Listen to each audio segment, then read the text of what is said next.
¿Qué está pasando con la justicia en la provincia de Tucumán? Por ahí hay gente que sale, que denuncia. Muchos dicen que no creen, la verdad, en el accionar de la justicia. ¿Existe o no existe?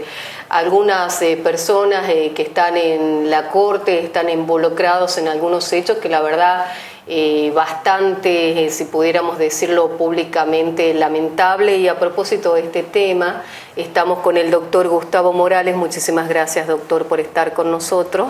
Bueno, para que podamos hablar un poquito, ¿no?, sobre esta situación, porque de un tiempo a esta parte es como que se van tomando estado público muchos más casos delicados de personas que están en cargos importantes en la justicia en Tucumán.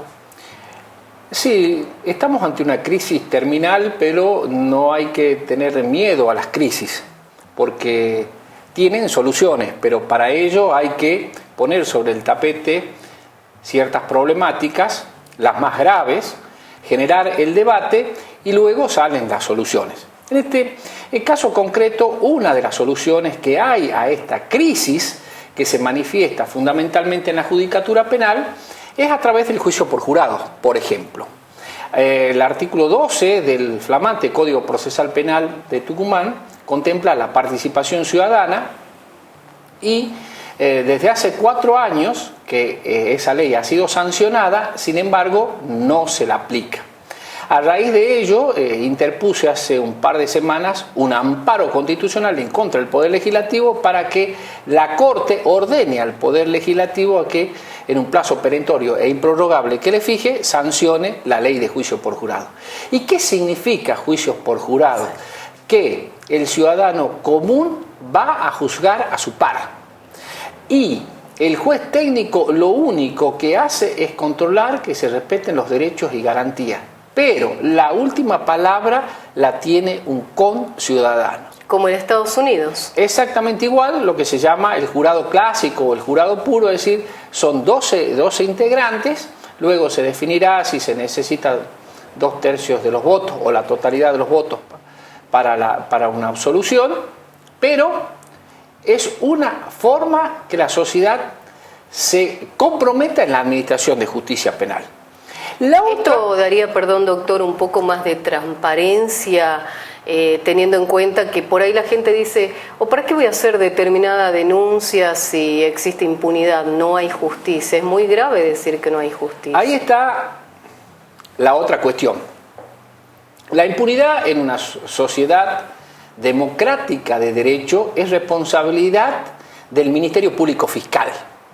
Repito, la impunidad en una sociedad depende de la ineficiencia o no del Ministerio Público Fiscal. ¿Por qué? Los fiscales representan a la sociedad y son los gestores de los intereses de la víctima.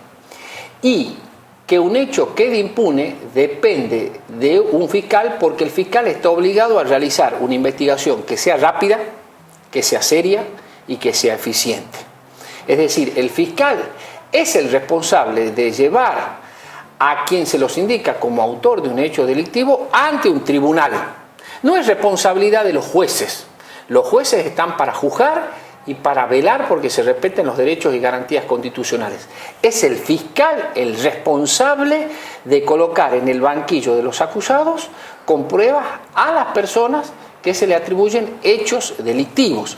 Ahora, hay algunas denuncias que han tomado estado público, quizás de gente que por ahí tenía miedo de hacerlo, porque son apellidos bastante importantes e influyentes en la provincia, ¿no? Cuando hablamos de, no sé, por ejemplo, el apellido Estofán, por ahí uno dice, ¿por qué voy a denunciar? Quizás quede en la nada. Esta situación usted la está enfrentando también con una víctima.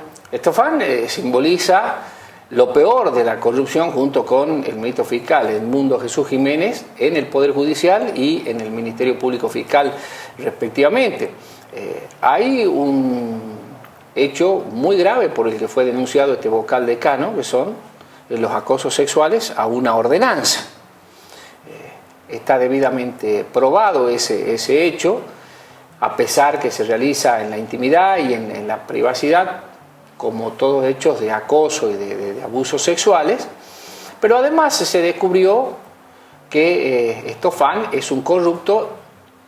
Justamente, esta mujer que ha sido acosada conoce intimidades de la vocalía de Estofan relacionadas con tramitaciones irregulares en jubilaciones del personal del Poder Judicial, nombramientos, ascensos y licitaciones, fundamentalmente a través de contrataciones directas en connivencia con el secretario administrativo de la Corte, Gustavo Adolfo Asmat, y de la esposa de Asmat, Karina Sleiman. Es más, hablando de zancadillas, el vocal Estofan le hizo una zancadilla a la presidenta de la Corte porque días antes que se reinicie su actividad laboral logró dos ascensos ilegales Estofan, con la connivencia de Daniel Leiva y de la otra vocal, Eleonora Rodríguez Campos Jiménez, sobrina del ministro fiscal. Ascendió ilegalmente a Raúl Scrocchi, un superintendente de juzgado de paz, al cargo de secretario de Corte, y a la esposa de Asmat, Karina Sleiman, también de prosecretaria a secretaria. Sin rendir. No solo eso, sino que en el caso de Scrocchi tiene varios procesos penales en trámite, por lo cual estaba impedido para ascender, vuelvo a decir, a secretario de Corte. Y en el caso de Karina Sleiman, intervino en su ascenso su esposo, Gustavo Adolfo Asmat, que tiene una provisión legal para hacerlo. Sin embargo, esos ascensos se concretaron y con Alejandra Martínez, que es la secretaria adjunta de Judiciales, interpusimos un planteo de nulidad ante la Corte. Ahora, doctor, todas estas cosas, ¿no? La persona común que lo está viendo dice, ¿cómo hago? ¿Yo confío o no en la justicia en la provincia de Tucumán teniendo en cuenta tantos hechos irregulares que hay, ¿no? Y denuncias? Sí, pareciera con una primera lectura un panorama desalentador, pero hay que comprometerse, porque si no, como enseñaba un maestro existencialista francés, Jean-Paul Sartre, somos semivíctimas y semicómplices. Si no nos involucramos, nos puede pasar a nosotros. Y yo en ese sentido quiero ser claro. ¿Saben la cantidad de Abigail que hay?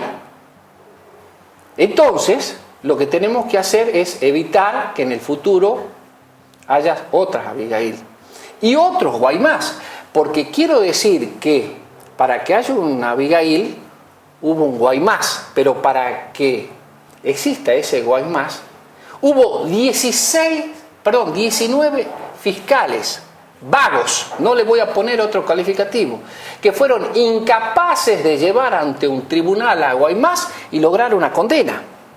Lo mismo denuncié hace 3 semanas con el caso de Ana Dominé. Uno de los que participó en el homicidio de Ana Dominé, de apellido Quiroga, había cometido un hecho exactamente igual hace 6 años. Exactamente igual. Y hubo 6 jueces vagos que no tuvieron tiempo en 4 años de fijar fecha de debate y que esta persona sea juzgada. Volvemos a lo mismo entonces, el tema de la impunidad. ¿El tema es la impunidad, doctor?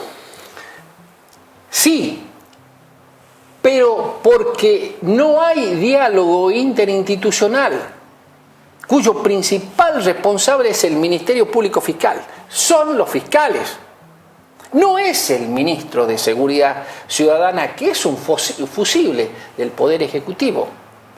Quienes realizan las investigaciones y deben ser serios, rápidos y eficientes son los fiscales. Reunir las pruebas e ir ante un tribunal y decir, mire, aquí tengo las pruebas contra este ciudadano, le pido tantos años de pena. ¿Se están cumpliendo las penas realmente? ¿Hay algunas sentencias o más existen los procesados? Sí, es más, ahí hay otro foco de corrupción importante, porque se dieron cuenta luego de la destitución del juez de ejecución penal Guyot, la cantidad de condenados excedidos en el tiempo de condena.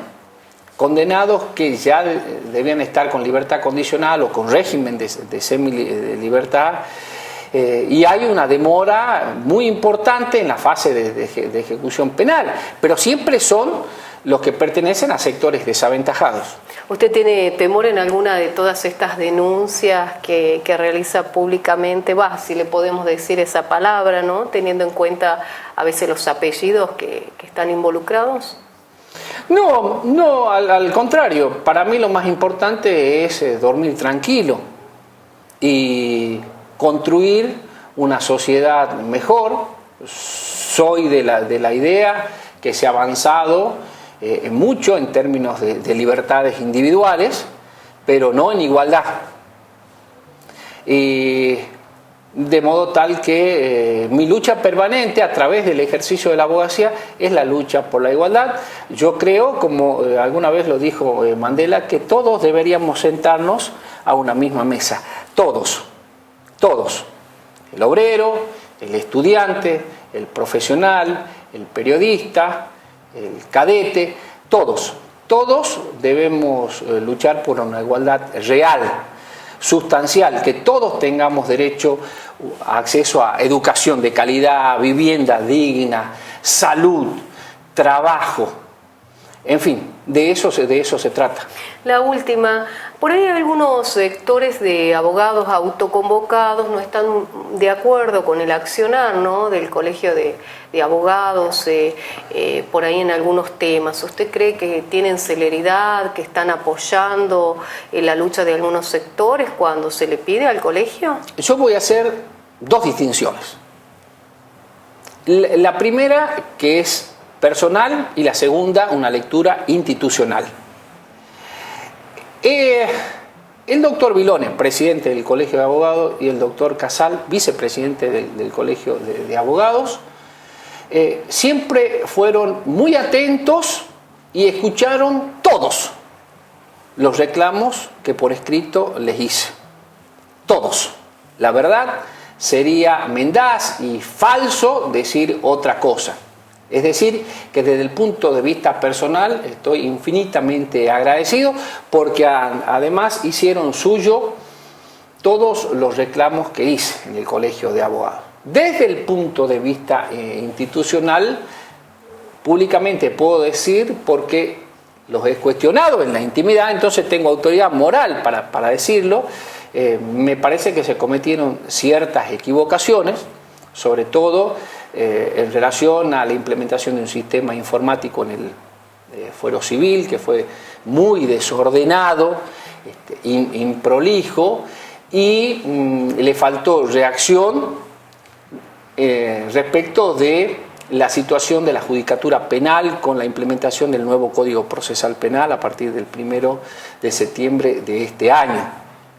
Pero son debates que hay que hacerlo hacia adentro y no dejarse influir por sectores políticos que quieren tomar por asalto al Colegio de Abogados, disfrazados de abogados.